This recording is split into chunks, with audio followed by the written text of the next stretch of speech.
tanghali na. No choice din ako. Di ako nakabili sa palengke. Ay sa ano, SM ng gulay. Diyos ko, super mahal ang pechay. 250 ang kilo.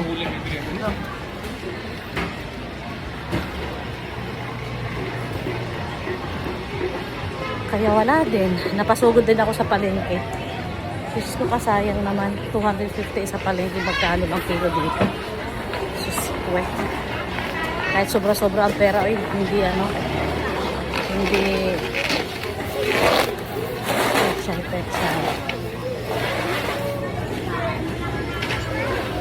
Magkano pechay? Tagalog. 60 pesos. Joseph. Ay, sabi ko sa'yo maglalakad, ilagay mo yung Ay, yung samok diha. Ito samok, Bisaya aoy. Magdala daw ako ng cameraman. Parang bumili ka, ilagay mo. Yung stick. O, di kulang na manakaw.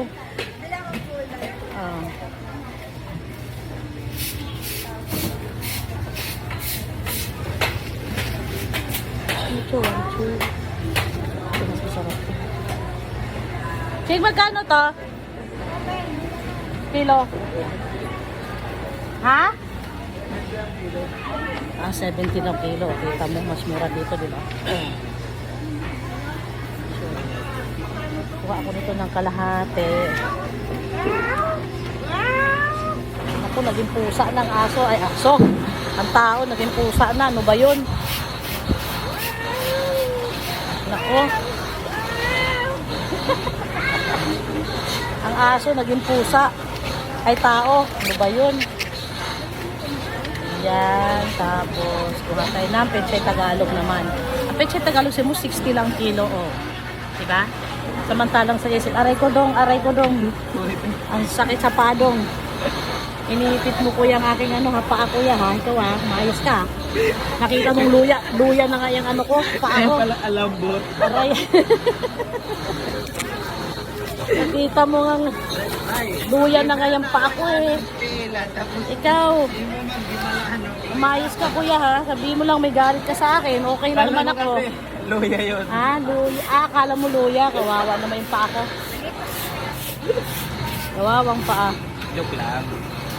Hindi pa rin Ito inipit sa paa ko. Ayan.